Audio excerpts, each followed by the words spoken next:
안녕하세요. 책데이트 시간입니다. 오늘 소개해드릴 책은 마지막 강의라는 책입니다. 필립 코틀러 등 41명 지음, 허병민 기획, 김영신 옮김, 마인더브에서 나온 책입니다. 이 책은 각 분야를 대표하는 세계적인 명사 41명이 세상을 떠나기 전에 세상과 나누고 싶은 마지막 생각이라는 주제로 쓴 41편의 글이 담긴 책입니다. 만일 오늘이 내 인생의 마지막 날이라면 내가 인생으로부터 얻은 가장 소중하고 가치 있는 것은 무엇인지 꿈과 도전, 삶의 의미, 진정한 성공으로 나누어 소개하고 있는데요. 몇 가지만 살펴보겠습니다. 기술혁신 분야의 세계적 권위자인 제이 세밋은 당신의 세계를 부숴버려라 라고 말하고 있습니다. 우리가 후회 없는 인생을 살려면 매우 강력한 두 가지 긍정의 힘으로 하루를 시작해야 합니다. 내게는 더 나은 내일이 있다는 것, 그리고 그렇게 만들 수 있는 힘이 내 안에 있다는 것, 이 두 가지 생각입니다. 긍정적인 마음으로 하루를 시작하는 것이 개인의 혁신과 행복을 위한 가장 중요한 출발점인데요. 우리는 자신의 목표를 달성할 수 있다고 믿어도 좋고 믿지 않아도 좋습니다. 그것은 선택이고 중요한 것은 우리 안에 힘이 있다는 사실입니다. 평생을 성공적인 창업가로 살아오면서 나는 부정적인 마음을 가진 사람에게서 좋은 아이디어가 나오는 것을 보지 못했습니다. 우리에게 불리한 확률을 받아들이는 것은 시작하기도 전에 패배를 인정하는 것과 같습니다. 그래서 의미 있는 삶을 살려면 목표를 세워야 하는데요. 목표란 유통기한이 있는 꿈입니다. 시작하기 전에 모든 경로의 모든 단계를 자세히 알 필요는 없으나 탐색과 배움을 위해서는 안전지대 밖으로 나아가야 한다는 것을 명심해야 합니다. 5년 후 자신이 어디에 있게 될지 아무도 모르는데 어떻게 하면 거기에 도달할 수 있을지 누가 알 수 있을까요? 그저 과감하게 첫걸음을 떼고 정진하는 수밖에 없습니다. 우리는 놀라운 시대에 살고 있습니다. 우리 모두가 예전에는 상상도 할 수 없었던 방식으로 연결되어 있습니다. 60억 명의 사람들이 클릭 한 번으로 전화 연결이 될 수도 있고 자율주행 차량, 3D 프린팅, 청정에너지 사업, 사물 인터넷 등등 모두의 번영을 가져오는 완전히 새로운 기회, 새로운 세계가 열리고 있습니다. 우리가 원하는 모든 것을 가질 수 있지만 동시에 모든 것을 가질 수는 없습니다. 자신을 혁신함으로써 더 많은 즐거움을 얻고 삶의 목적을 실현할 수 있는 그런 계획을 세워보시기 바랍니다. 모든 것은 우리 자신의 변화에서부터 시작됩니다. 다음은 살아있는 전설로 불리는 스쿠버 다이버이자 탐험가인 질 하이너스가 쓴 글입니다. 가라앉거나 헤엄치거나 기꺼이 위험을 감수해야 합니다. 희박한 가능성에도 밀고 들어가야 합니다. 인생에서 취하는 모든 일을 담대하고 자신 있게 행해야 합니다. 미지의 것에 대한 두려움을 껴안고 모든 단계의 의사결정의 일을 반영해야 합니다. 그리고 우리가 완전한 성공의 범주 안에 들게 되었을 때 찾고 있던 보물을 손에 넣을 수 있게 되었을 때 그때는 직관의 귀를 기울여야 합니다. 어떤 위험이 다가와 뒷목이 서늘할 때는 성공의 달콤함도 기꺼이 포기할 줄 알아야 하기 때문에요. 조금만 더 가면 산의 최정상에 이르고 조금만 더 깊이 동굴 속으로 들어가면 새로운 탐험 세계가 열릴지라도 그것만큼이나 중요한 집으로 안전하게 돌아가야 한다는 사실을 반드시 기억해야 합니다. 뒤로 물러나야 할 때를 아는 것, 그것은 미지의 세계를 탐험할 때 두려움을 받아들이는 것만큼이나 중요합니다. 성공의 열쇠는 인내심과 성실함입니다. 처음에는 목표를 달성하지 못할 수도 있습니다. 다른 경로로 돌아가야 할 때도 있습니다. 때가 되면 기꺼이 되돌릴 수도 있어야 합니다. 새로운 시도에 뛰어들어 대담하게 헤엄치고 두려움이 자신의 노력을 가라앉히지 못하게 해야 합니다. 심호흡을 하고 자신이 할 수 있는 최선의 다음 선택을 취해야 합니다. 전직 FBI 특수요원이자 웨스턴 일리노이 대학의 부교수인 잭 샤퍼는 꿈이 이루어지든 이루어지지 않든 인생은 움직인다라고 말하고 있습니다. 크게 두 가지로 꿈을 가지라고 하는데요. 꿈은 현실로 가는 첫걸음입니다. 큰 꿈을 꾸지만 현실과 꿈이 부딪힐 때 비로소 깨닫게 됩니다. 꿈은 종종 순식간에 무너지거나 천천히 사라지기도 한다는 것을 말입니다. 꿈을 이뤘을 때의 충격을 줄이려면 두 번째 꿈을 설계해 두어야 합니다. 첫 번째 꿈을 이루기 위해 매진하되 동시에 두 번째 꿈을 준비하라는 뜻입니다. 최선을 다하고 열정적으로 꿈을 추구하되 상황에 따라 첫 번째 꿈을 포기하고 예비된 다른 꿈으로 전환해야 합니다. 꿈이 사라지면 희망은 꿈꾸는 자를 버립니다. 우리는 보통 하나의 큰 꿈을 현실로 만들기 위해 일생과 마음과 영혼을 바치기 때문에요. 그래서 단 하나의 꿈이 실패하면 인생이 무의미해지기 쉽습니다. 깊은 절망이 찾아올 때 두 번째 꿈으로 옮겨 타는 것은 우리를 우울증의 나락으로 빠지지 않게 해주는 안전망이 되어줄 것입니다. 우리의 꿈이 이루어지든 이루어지지 않든 인생은 움직입니다.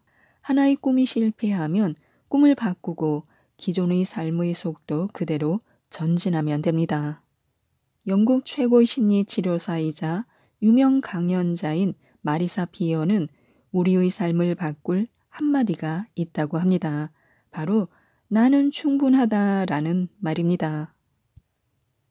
매일매일 자신에게 나는 충분하다, 나는 충분히 가지고 있다, 더 필요하지 않다라고 되뇌이는 것이 좋다고 합니다. 이것은 과식과 음주를 멈추게 하고 나쁜 관계를 끊게 하며 좋은 관계를 발전시키는 데 도움을 줍니다. 우리의 존재가 그만한 가치가 있음을 알게 되기 때문에요. 나는 충분하다 라고 자주 말해야 합니다. 큰 소리로 말하고 느낌을 실어 말하고 온 마음을 다해 성심껏 말하고 나를 억누르고 나에게 상처를 주는 충분하지 않다는 느낌을 완벽하게 대체할 때까지 반복해서 말해야 합니다. 우리가 충분하다고 느낄 때 비로소 긍정적인 에너지가 생기게 됩니다. 사람들은 자기애가 있는 사람을 좋아하기 마련이고 내면의 평화를 가진 사람에게 강하게 이끌리는 법입니다. 당신의 신체가 전부는 아니다. 당신의 급여가 당신을 말해주지 않는다. 당신의 과거가 말해주는 게 다가 아니다. 당신은 당신의 나이로만 평가받지 않는다. 당신은 당신의 어린 시절에서 끝나지 않았다. 당신은 충분하다. 항상 그래왔고 앞으로도 그럴 것이다 하고요. 우리가 스스로에게 나는 충분하다 라고 말하면 마음 한구석에서는 반대의 말들이 나지막이 떠오릅니다. 뭐가 충분해? 나는 직업도 별로고 돈도 없고 차도 없는데 하면서 말입니다. 이 단계에서 많은 사람들이 포기할 위기에 부딪힙니다. 하지만 반대를 제기하는 사람이 바로 나 자신이기 때문에 이를 막을 수 있는 힘도 나에게 있다는 사실을 기억해야 합니다. 포기하지 않으려면 다음과 같이 반론을 포함하여 말해보는 것도 좋습니다. 나는 돈이 많지는 않지만 여전히 충분해. 나는 차가 있든 없든 충분해. 내가 충분하다고 생각하는데 무슨 상관이야. 스스로 충분하다는 것을 인정하고 내가 나를 좋아하면 그만이지. 그렇다면 뭐 다른 사람들도 나를 좋아하게 되겠지 하면서 말입니다. 이렇게 계속해서 자기 칭찬을 하면 결국에는 우리의 뇌는 주인이 이 말을 자주 하고 있고 이런 확신을 가지고 있으니 이건 틀림없는 사실이구나라는 결론을 내릴 것입니다. 우리의 뇌는 우리에게 동의하고 마침내 목표를 위해 실질적인 진일보를 하게 됩니다.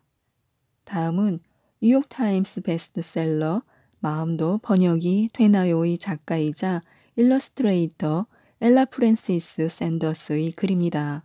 지나간 건 지나간 대로 가치가 있다. 우리는 자신을 정리하는데 많은 시간을 보내며 우리의 마음을 과거, 현재, 미래로 분류하여 자리를 정한 뒤 먼지가 쌓이지 않도록 노력합니다. 자신의 인성을 길들이고 모난 부분도 매끄럽게 만들어 보다 나은 사람이 되려고 애씁니다. 세상에서 가장 힘든 일은 누군가를 어떤 것을 기다리는 일입니다.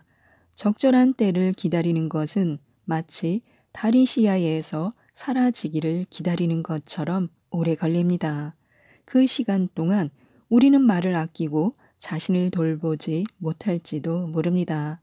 우리는 우리의 한계에 대해 사람들이 무슨 말을 하고 어떤 행동을 보일지를 걱정하고 내일이 오늘보다 짧을까봐 두려울지도 모릅니다.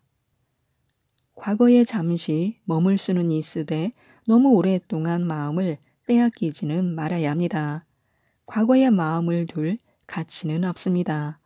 어떤 것에 너무 집착하는 것은 좋지 않습니다. 과거를 동경하는 것은 햇볕 한가운데 앉아 그늘에 있는 올리브 나무를 보는 것과 같습니다. 나무는 여전히 아름답지만 우리가 잊고 있는 중요한 핵심은 빛과 그 밖의 모든 것에 대해 놓치고 있다는 사실입니다.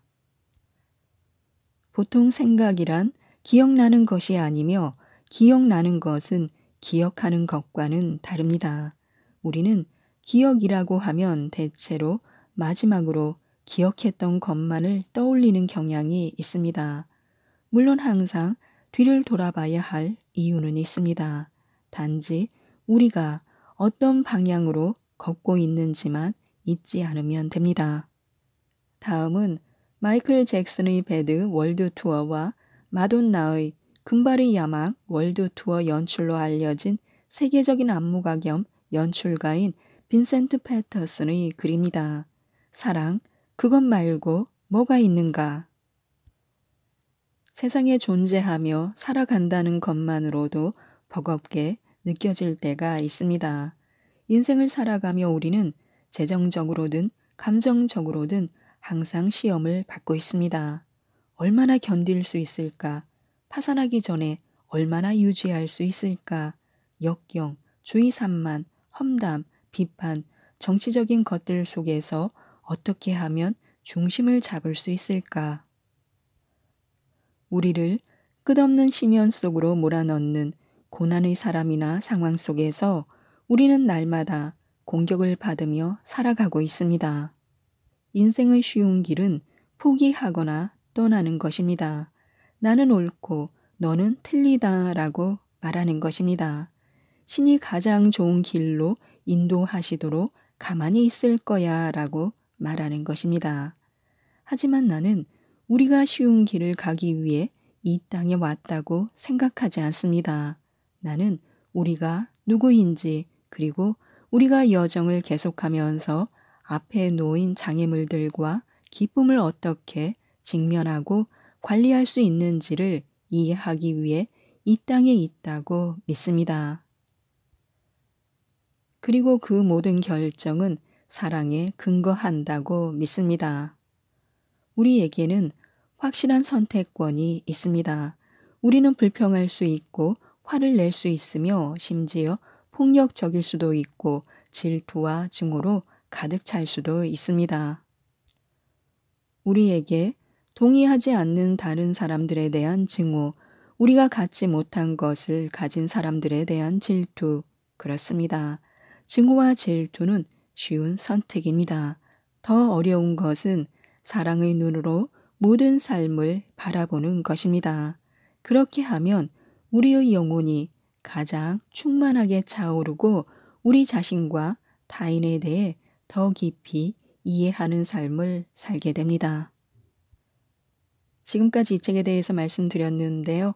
인생을 변화시킬 삶에 꼭 필요한 지혜와 가치를 담은 이 책 마지막 강의를 꼭 한번 읽어보시고 모든 분들이 행복하고 후회 없는 멋진 인생을 가꾸어 가셨으면 좋겠습니다. 이상 책데이트였습니다. 감사합니다.